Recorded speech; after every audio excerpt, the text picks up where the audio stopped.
April 1945. Outside of Manila, a field hospital run by the U.S. Army's 3rd Medical Battalion had become a makeshift intake station for one of the most unexpected groups in the Pacific Theater: Japanese civilian women and children, some barely walking, others born just days earlier in the chaos of the Philippine liberation. The monsoon rains had paused for the first time in 2 days, leaving behind ankle-deep puddles slick with mud, diesel, and the smell of cordite.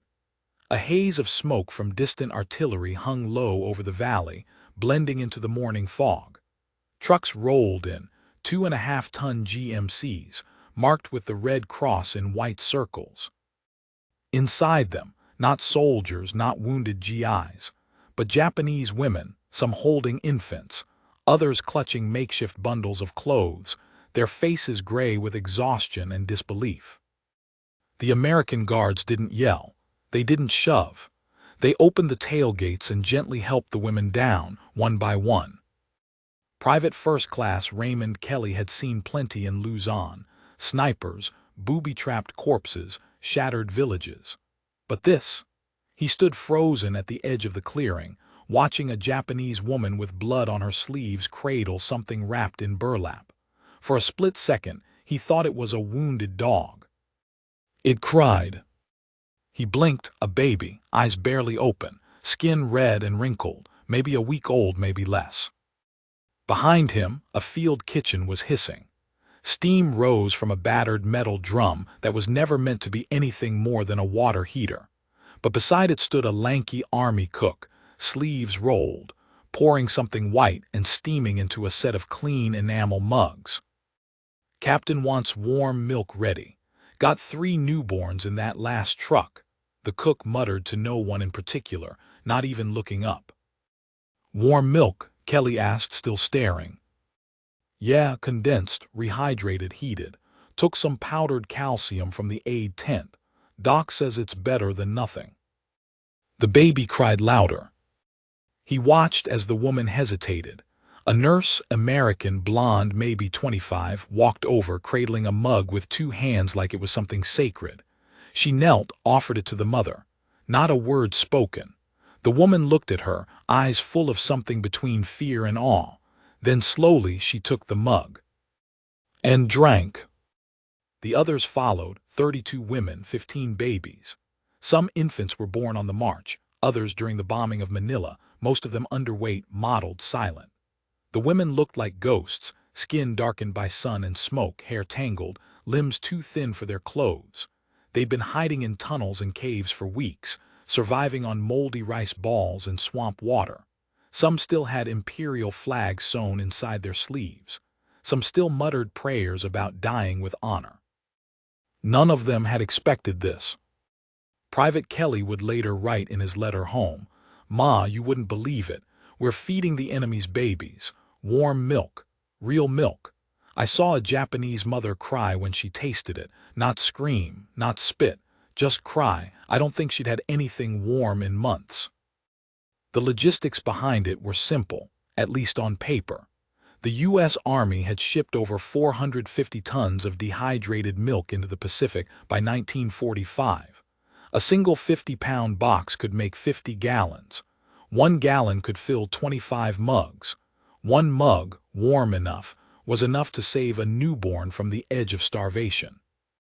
But this wasn't about numbers. It was about the way the women looked at the steaming white liquid like it was some kind of ghost. Sergeant Tom Briggs from New Jersey had been the one to rig the water heater into a makeshift milk warmer. "You ever see a baby die from hunger?" he asked the chaplain one night.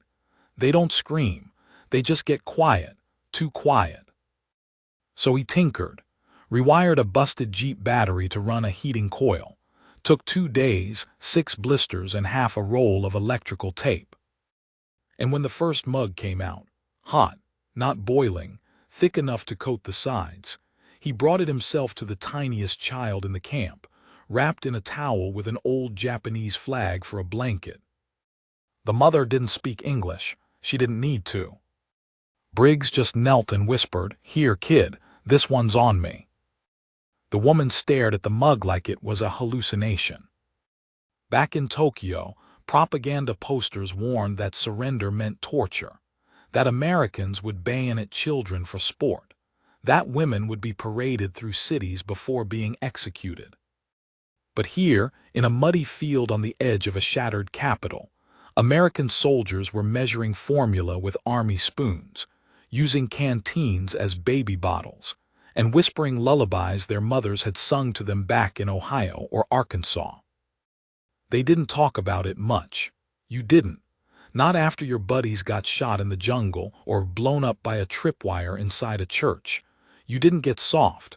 You didn't write home about warming milk for enemy babies. But still, they did it. The Japanese women never quite knew how to react. Some bowed deeply, their heads touching the mud. Others looked away, ashamed, clutching their infants like shields. A few tried to offer thanks in broken English, in tears, in silence. Corporal Delgado from Lowe's Angels swore one of them said, "I thought you would kill us." He just shrugged. "Lady, I thought the same about you last week." The camp itself wasn't permanent, just tents, canvas, a perimeter of sandbags, but the women stayed, for weeks, then months. They were technically prisoners, but nobody called them that.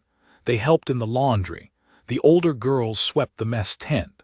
One even started helping with the newborns, wrapping bandages under a nurse's watchful eye.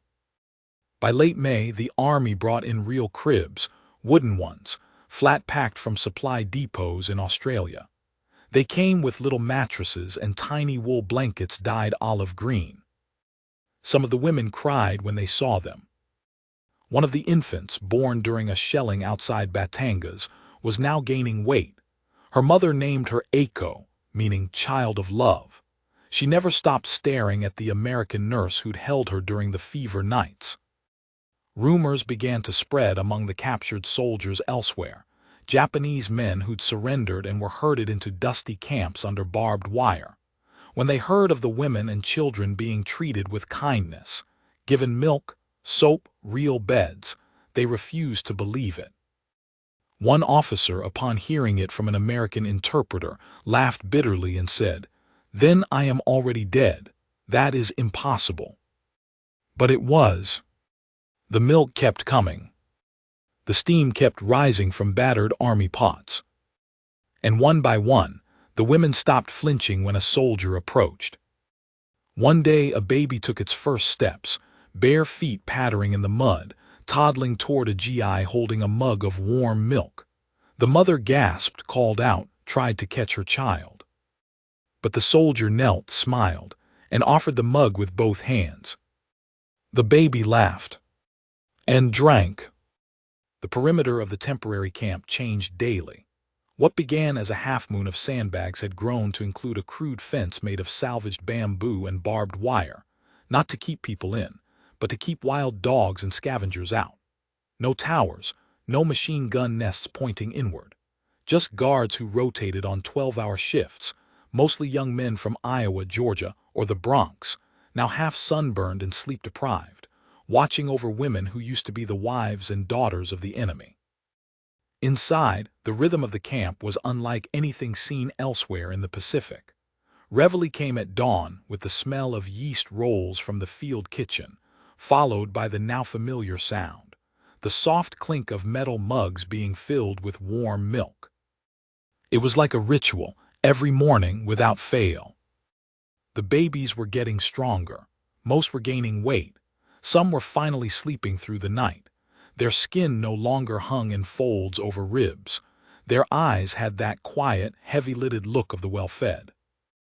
The Americans had even begun calling them by nicknames. The baby with the biggest lungs, Sarge.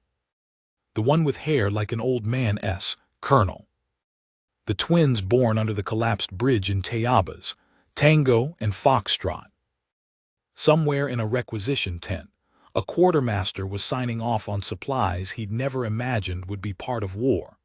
Dozens of army blankets cut down into swaddles, spare IV tubing turned into makeshift nipples, and surplus wool socks converted into tiny mittens. Private Edith Monroe, a field nurse from Michigan, had become the de facto pediatrician, though she'd never delivered a baby before Luzon. She taught herself as she went, by instinct, by necessity. One moment she'd be dressing a burn on a mother's shoulder. The next, she'd be testing a baby's breathing with a mirror shard over its lips. She didn't sleep more than 4 hours at a time, and she refused to call them enemy dependents. She called them what they were, my girls and their babies. One night, Edith returned to her cot to find a bundle on her pillow, half a rice cake, a length of silk ribbon, and a hand-stitched note written in broken English. "Thank you for make baby live." She never found out who left it. The Japanese women, for their part, remained cautious at first. They still whispered among themselves, still huddled close when the engines of fighter planes thundered overhead. Many had lost husbands, some to American bombs, others to their own officers who had ordered mass suicides rather than surrender. One woman, Aya Nakamura, had not spoken a single word in the first week. She had a 3-month-old baby and eyes that didn't blink often. When approached, she turned away. When offered food, she accepted but never ate in front of the soldiers. Rumors swirled that her husband had been in the Kempeitai, that she had seen things no one should survive. But then came the day her baby caught a fever. High, dangerous, delirious crying, listless limbs. Aya carried him to the nurses in shaking arms, lips moving with 1,000 apologies in Japanese, head bowed so low it almost touched the dirt. She expected to be turned away. Instead, they took him in without a word. For 4 hours they worked, sponge baths with precious clean water, mashed aspirin rubbed on gums, and a canteen rigged with a drip of glucose solution. The baby survived. That night, as Edith Monroe cleaned her hands with alcohol and tried not to cry from exhaustion, Aya approached her and bowed deeply, then again and again. The next morning, Aya volunteered to clean the medical tent. From that day forward she spoke, broken English, halting but words. She told them her baby's name, Masaru. It meant victory. They didn't ask if she named him before or after the war turned. It wasn't just about the milk anymore. As June arrived, so did the flies. Dozens, then hundreds. A swarm of buzzing black dots that coated everything from the latrine tents to the breakfast trays. The Americans issued more netting. The Japanese women wove their own from thread pulled from torn uniforms. The heat became another enemy. Infants broke out in rashes. Mothers fainted. The army responded with fans made from helmet liners and extra salt tablets ground and mixed into rice. Then came a different kind of threat, one they never expected. A visiting intelligence officer, Captain Richard Ames, arrived from headquarters in Manila. Clean uniform, crisp creases, polished boots. He was there to assess non-combatant internees. He spoke fluent Japanese. He asked questions the guards never asked. "What village are you from? Where was your husband posted? Did you ever see Allied aircraft overhead?" His tone wasn't cruel, it was cold. When he asked Edith why they were using so much milk powder, she said, "Because they're babies, sir. Babies need milk." He responded, "They're still the enemy." She didn't say what she wanted to say, but her jaw clenched and the nurses nearby went silent.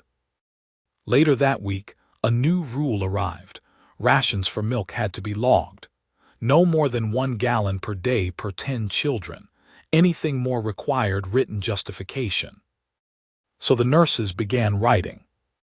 Each name, each birth weight, each fever, each heartbeat, a wall of notes, a sea of reports. They turned the inside of the tent into a war room of motherhood. And when the milk came late, they boiled rice water instead. But they never stopped. A few GIs grumbled in private. "We're rationing for them. What about us?" But even the toughest didn't say much once they saw a baby try to nurse on a bottle that was dry, its mouth opening and closing like a fish. Private Kelly had once watched a buddy get blown apart by a landmine. Now he watched as a Japanese toddler took his first bite of canned peaches, face lighting up like he'd tasted heaven. He muttered, "Goddamn war, man," and pushed the can closer. Some soldiers found themselves writing home about it. "Dear Sis, remember when Jimmy was born and we warmed milk over the stove? We're doing that here now, for kids whose dads probably tried to kill us." And slowly, impossibly, something began to shift. The Japanese women started smiling, just faintly, just enough to show they remembered how. One mother began singing lullabies in the morning, soft, haunting melodies that drifted across the tents like smoke. The Americans didn't understand the words, but it didn't matter. A nurse picked up the tune on a harmonica one evening. They sang together, two worlds colliding over lullabies and powdered milk.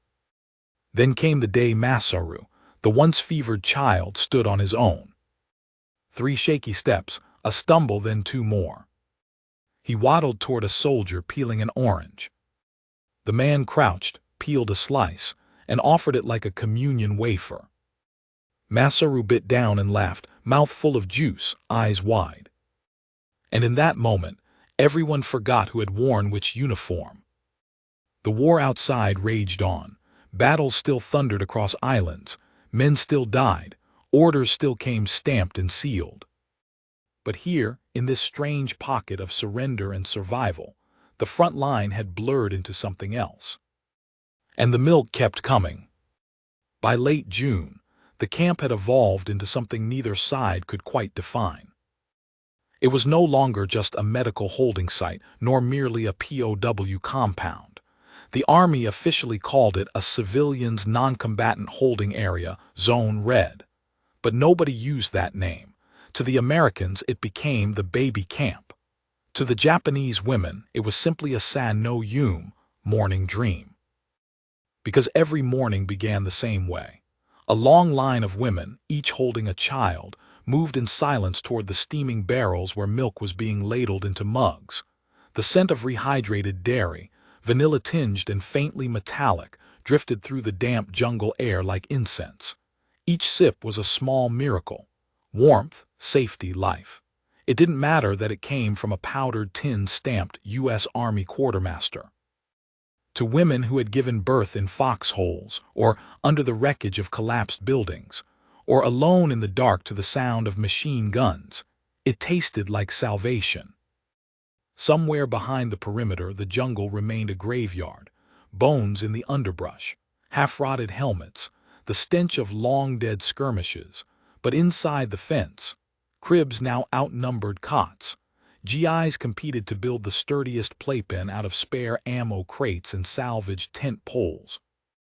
A truck arrived with 20 new blankets sent from Red Cross stores in Brisbane. Another brought tins of dried carrots and mashed peas. Someone even found a crate of expired baby powder that still worked fine.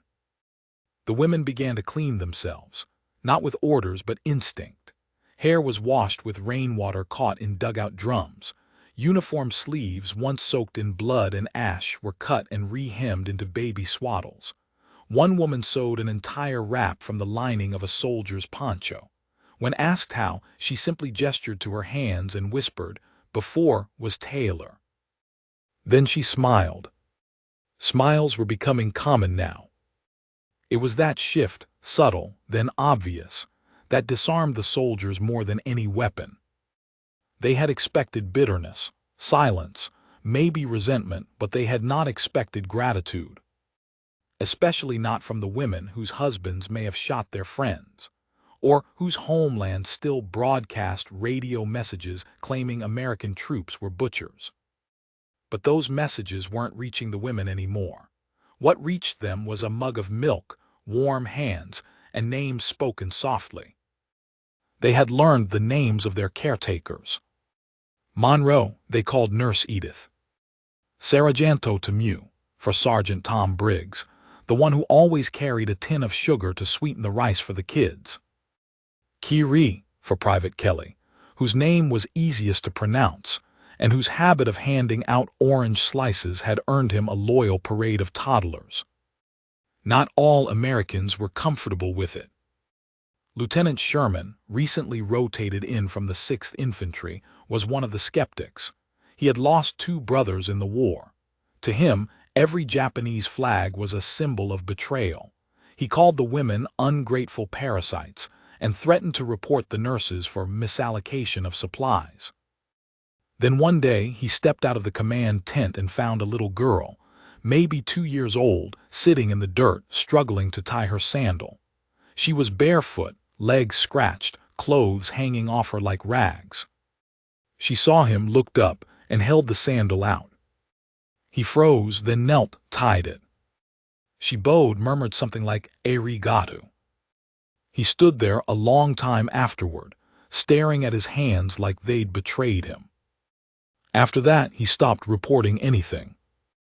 By early July, the first American journalist arrived. Eleanor Ralston, from the Chicago Tribune, wearing a helmet 2 sizes too large and a press badge clipped to her sweat-stained shirt, stepped into the compound and immediately dropped her notebook. Because before her were rows of Japanese mothers nursing babies, beside American soldiers spooning mashed pumpkin into toddlers' mouths. A nurse was combing lice out of a woman's hair. A GI had a baby sleeping against his shoulder while playing a harmonica. She wrote in her dispatch, "I came to report on prisoners. What I found was a cradle in the jungle." The story made it stateside. A photo was sent back with it, grainy and dark but unmistakable. An American nurse, grinning, holding 2 infants, one wrapped in an army towel, the other in a Japanese flag. The photo ran on page 6. It almost didn't run at all. Some editors hesitated. Would the public understand? Would the mothers of dead soldiers accept that their sons were feeding the children of the enemy? But they printed it. And a letter arrived a week later, from Kansas City. It read, "My boy was killed on Saipan. He never got to hold a child of his own. If he were there, I know he'd be holding those babies too." In the camp, meanwhile, the women had started telling their stories. Through gestures, broken English, and the help of a Nisei interpreter sent from San Francisco, they revealed what had never been reported. How some of them had been conscripted to serve as nurses in the tunnels under Manila. Others had been civilians caught between Imperial Army fanatics and the American artillery fire. A few had tried to escape, but were turned back by Japanese soldiers who threatened to shoot them for treason. One mother, Yuki Matsuda, revealed a deep scar on her thigh. She had been stabbed for trying to surrender too soon. The Nisei interpreter choked up while translating it. That night, she and Nurse Edith sat outside the tent under a half-moon sky, passing a tin cup of weak coffee between them. "These women," the interpreter whispered, "they were prisoners before we ever found them." By mid-July, the milk shipments doubled. No one asked where the extra crates came from. Some suspected a sympathetic quartermaster had adjusted the manifests. Others believed General Kruger himself had seen the story in the Tribune and quietly approved the change. Nobody questioned it, because by then the babies were crawling. Little Masaru was the first to climb up the low wall of sandbags and fall over the other side, giggling. The guards had to build a second line, this one padded with wool and nets. Eiko, the child of love, had started pointing at things and naming them in both languages. Tree, Kai. Milk, Muruku. Sun, Teiyu. The soldiers learned too. Some began keeping notepads, writing down the Japanese for bottle, blanket, bathroom. A few could now carry entire conversations, clumsy but genuine. The women, in turn, taught lullabies, folded paper cranes. One showed how to weave thin cords from palm fronds. A sergeant turned them into bracelets and mailed them to his little sister in Denver.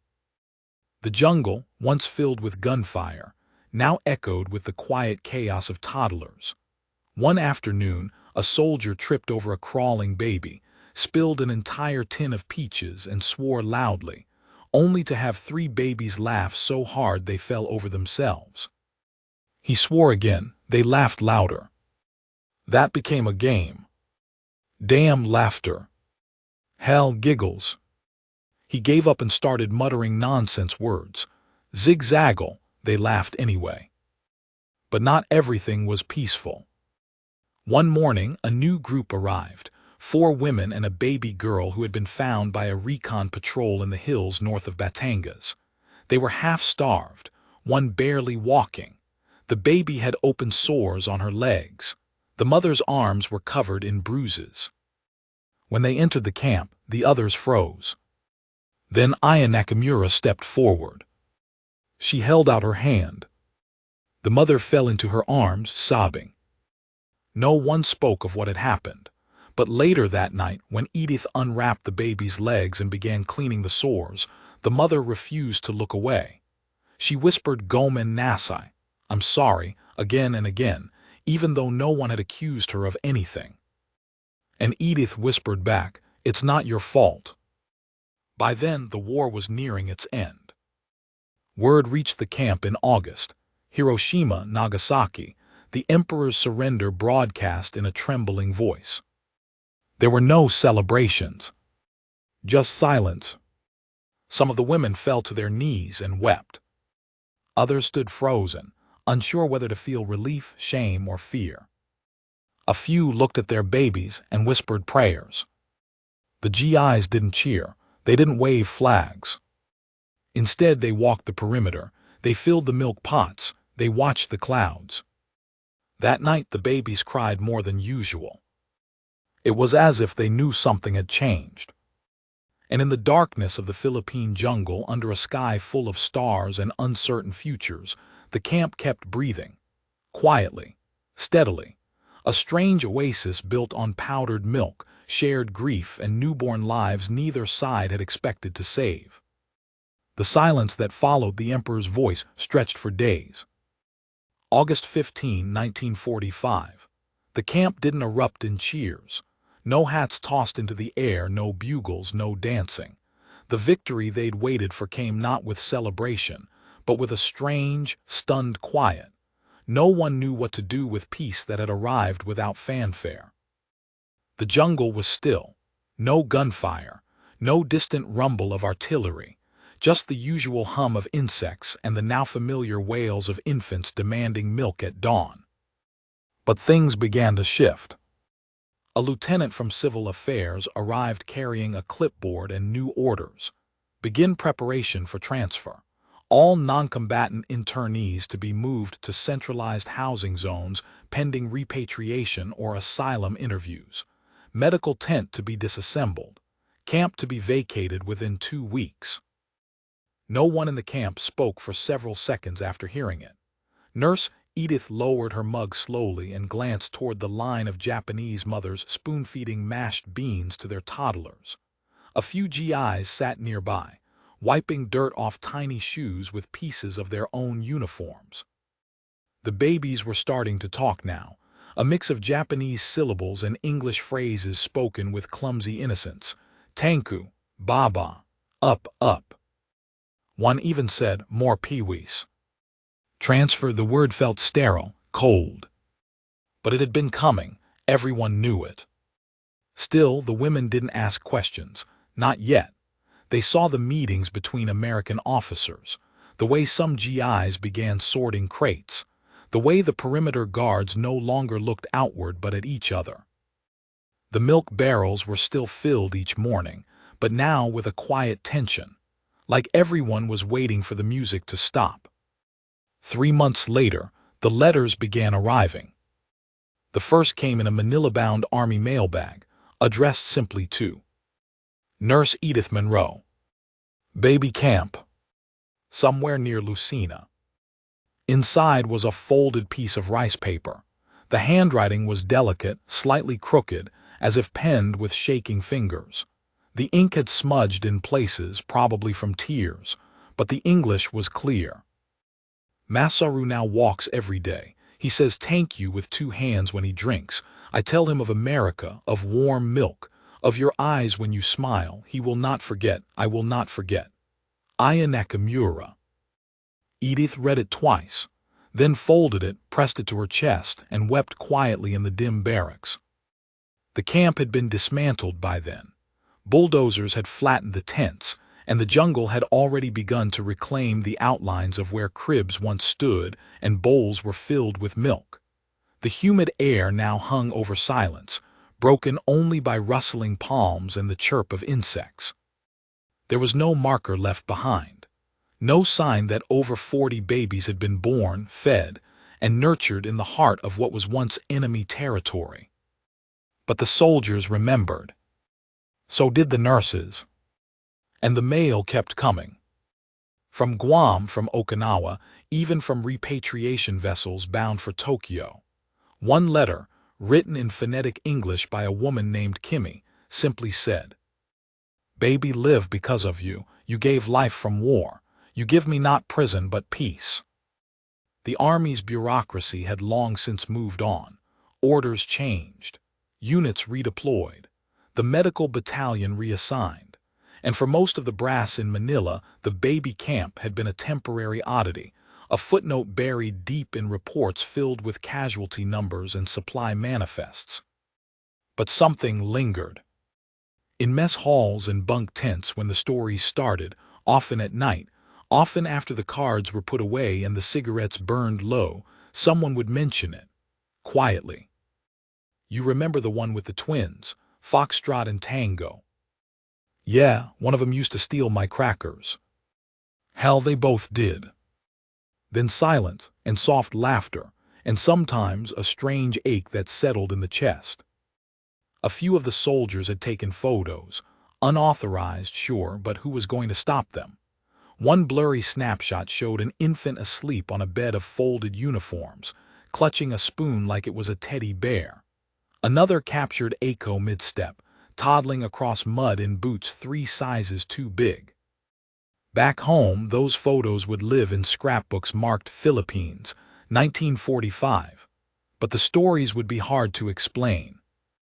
How do you tell your wife, your brother, your kids, that after surviving snipers, malaria, and the jungle's gnawing heat, the thing that stuck with you most was a child you fed with a tin cup? The veterans tried. Some wrote in journals. Some wrote to the Red Cross asking, "Do you know what happened to the babies from Lucena?" Most never got answers. And yet, across the Pacific, in a recovering Japan gripped by ration books and ruin, the memories were passed along too. Not as shame, not as bitterness, but as something else. An old woman, gray-haired and thin, once told her granddaughter of the time she was captured. The girl, confused, asked, "Did they hurt you?"